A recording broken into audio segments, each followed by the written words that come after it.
verse 19.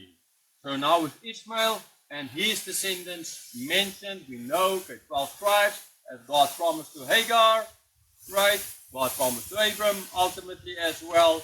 So that is done. Now we move on to the next line, the important line, the line that will end in the Mediterranean, or if it's the Nile River, or end in the Atlantic Ocean, if it is the Amazon, right? This line ultimately will go through Moses, and sorry, not Moses. It will go through Jacob, and then Judah, later on David, all the way through to Jesus.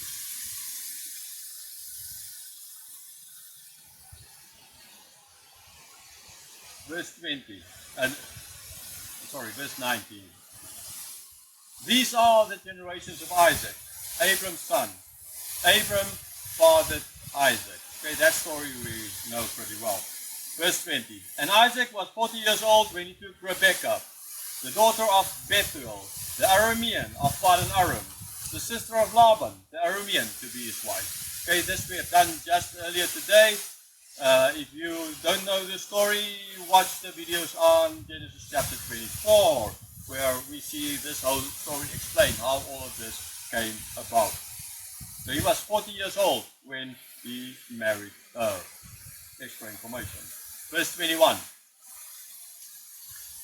And Isaac prayed to the Lord for his wife, because she was barren. And the Lord granted his prayer, and Rebekah, his wife, conceived. Okay, now in this chapter we don't see now, at least at this stage, how old he was, right? It comes actually not in this verse. A little bit later in this chapter it states how old he was when they were born.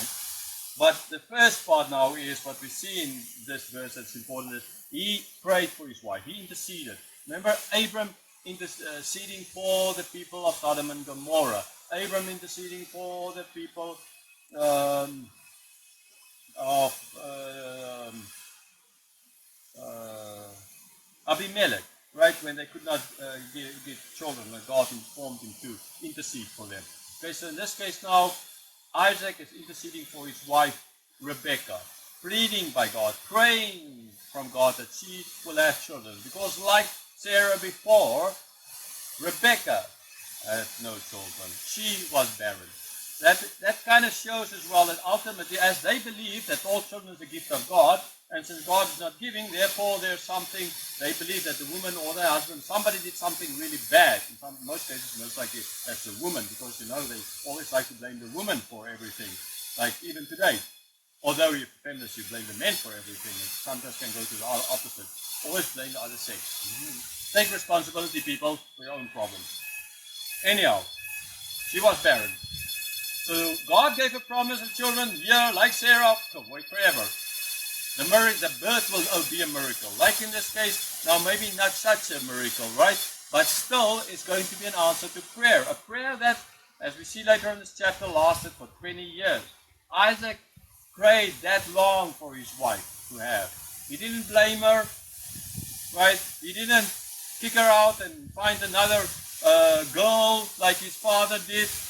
He stayed true to her, and he kept on praying for her. At least in this, Isaac was kind of better in this specific thing.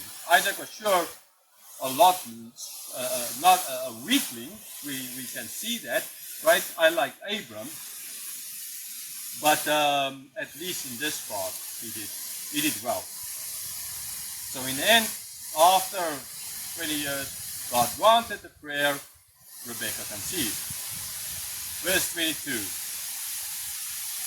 The children struggled together within her, and she said, if it is thus, why is this happening to me? So she went to inquire of the Lord. So, no sonars available.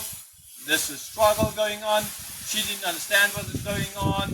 Why is this happening? Okay, she prayed for the children. Now this is happening. She doesn't understand, so she goes and she asks God. At least, again, that's a good thing. She's going to ask God what is going on. Now, we don't know exactly how that happened. It's not stated here. Did she go to Melchizedek there in Salem or something like that? priest. Did she go to Abram? We don't know. That's not stated. But what we do know, she asked of God. Verse 23. And the Lord said to her, 2 nations are in your womb, and 2 peoples from within you shall be divided. The one shall be stronger than the other. The older shall serve the younger. So God's answer to her query is, there are 2 nations in your womb. Actually, from the one will come lots of nations, or from both will come different nations. Okay, and especially from Jacob, ultimately will come 12 tribes. Okay, 2 peoples, the Israelites and the Edomites. They will be divided.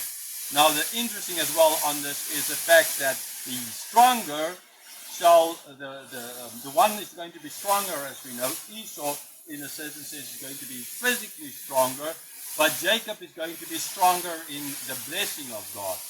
And then the older, Esau, is going to serve the younger, Jacob. And in their life, we'll see how this is going to play out. Okay, but this has happened before. Cain was ultimately the one rejected. Seth, the younger, was the one accepted.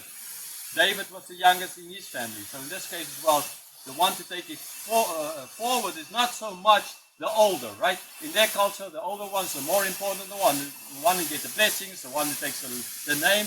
And that is true in most cultures. I know in Akachin, the Sintang culture, it's actually not that. In that culture, it's actually youngest that's the most important, right? Because he is the one who will take care of the parents, so he is the one to inherit, okay, in that culture. But that is very seldom that you'll find a culture like this. They do exist, but seldom. In their culture, the oldest is the most important one.